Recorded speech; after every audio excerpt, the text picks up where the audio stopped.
DAR focus channel కు స్వాగతం. అందరికీ నమస్కారం.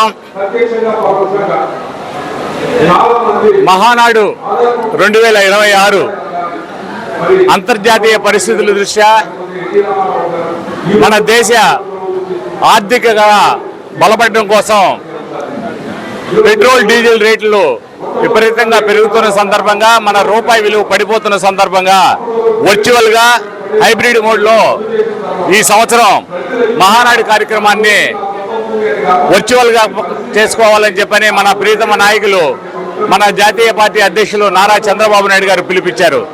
ఈ సందర్భంగా నిన్నటి రోజున 27, 28 ఈ రోజు 2 రోజులుగా ఈ కార్యక్రమాన్ని క్లస్టర్ పరిధిలో క్లస్టర్ వారీగా కూడా ఈ కార్యక్రమాన్ని చేసుకుంటున్నాం. మన కావలి నియోజకవర్గంలో 12 క్లస్టర్లో కూడా ముందుగానే సన్నాహక కార్యక్రమాలను ఏర్పాటు చేసినటువంటి మా ప్రియతమ నాయకులు, కావలి నియోజకవర్గ శాసనసభ్యులు దగ్గుబాటి వెంకటకృష్ణారెడ్డి యొక్క సూచనలతో, వారి యొక్క ఆలోచనలతో కూడా ఈ కార్యక్రమం దిగ్విజయంగా 2వ రోజు కొనసాగుతూ ఉంది. ఈ రోజు సాయంత్రం 5 గంటల వరకు కూడా ఈ కార్యక్రమం కొనసాగుతుంది. ఈ రోజు మరొక ముఖ్యమైన రోజు 28 మే 28. ఈ రోజున నందమూరి తారక రామారావు గారు తెలుగువారి ఆత్మగౌరవం, తెలుగువారి ప్రతిష్ట, తెలుగు తేజమైనటువంటి స్వర్గీయ డాక్టర్ నందమూరి తారక రామారావు గారు మాజీ ముఖ్యమంత్రి వర్యులే కాకుండా సినీ రంగంలో, రాజకీయ రంగాల్లో కూడా తనదైన ముద్ర వేసి ఈ రోజున తెలుగు ప్రజల మధ్యన ఆరాధ్య దైవంగా వెలుగుతున్నటువంటి వ్యక్తి. అటువంటి మహనీయుడి యొక్క జన్మదినం ఈ రోజున మే 28. ఈ సందర్భంగా కావలి ట్రంక్ రోడ్లోని కాంస్య విగ్రహం దగ్గర ఆయనకి ఘనంగా నివాళులు అర్పిస్తూ వారి యొక్క ఆశయాలను కొనసాగిస్తామని చెప్పని ఆడ ప్రమాణం చేసి ఈ రోజున క్లస్టర్ పరిధిలో వారి యొక్క పటానికి అందరం కూడా నివాళులు అర్పించడం జరిగింది. స్వర్గీయ నందమూరి తారక రామారావు గారు సంక్షేమానికి, అభివృద్ధికి నాంది పలికినటువంటి వ్యక్తి. ఈ రోజు వరకు కూడా ఆయన చేసినటువంటి సంక్షేమ పథకాలే ఈ రోజు తెలుగుదేశం పార్టీ కూడా కొనసాగిస్తున్నట్టు విషయం.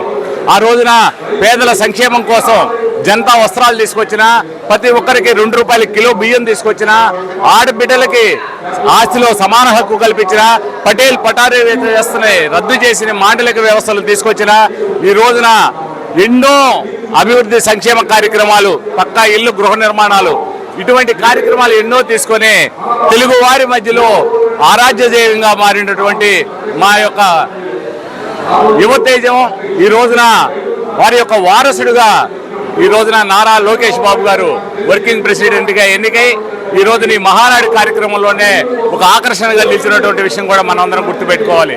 వారి యొక్క ఆశయాలను కొనసాగిస్తూ ఈ రోజున నారా లోకేష్ బాబు గారు కూడా తెలుగుదేశం పార్టీని, ఈ ఆంధ్రప్రదేశ్ రాష్ట్రానికి వన్నె తెచ్చే విధంగా వారి యొక్క ఆలోచనలు, సూచనలతో ఈ రోజున తెలుగుదేశం పార్టీ ఎంతో మంచిగా ముందుగా అడుగులు వేస్తుందని ఈ సందర్భంగా తెలియజేసుకుంటూ, ఈ రోజున 1వ క్లస్టర్లో జరుగుతున్నటువంటి ఈ మహానాడు కార్యక్రమాన్ని జయప్రదం చేసేందుకు 1 నుంచి 8 వార్డుల వరకు చేసినటువంటి తెలుగుదేశం పార్టీ నాయకులకి, కార్యకర్తలకి, అభిమానులందరికీ కూడా ఈ సందర్భంగా వారికి ధన్యవాదాలు తెలియజేసుకుంటున్నాం.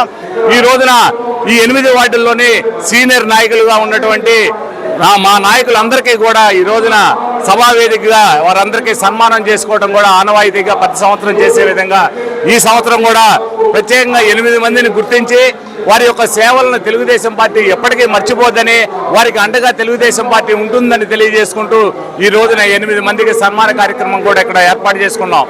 ఈ కార్యక్రమాలన్నిటికీ మాకు చేదోడు వాదోడుగా ఉంటూ ఈ కార్యక్రమాలు నిర్వహించినటువంటి ఈ క్లస్టర్ ఇన్ఛార్జీలైనటువంటి అలేఖ్య గారికి, అదేవిధంగా కమరబాబు గారికి, అదేవిధంగా 8 వార్డుల్లో ఉన్నటువంటి తెలుగుదేశం పార్టీ సీనియర్ నాయకులందరికీ కూడా ధన్యవాదాలు తెలియజేసుకుంటూ సెలవు తీసుకుంటున్నాను. ఎప్పటికప్పుడు లేటెస్ట్ అప్డేట్స్ కోసం వెంటనే మన DAR ఫోకస్ ఛానల్ ను సబ్స్క్రైబ్ చేయండి.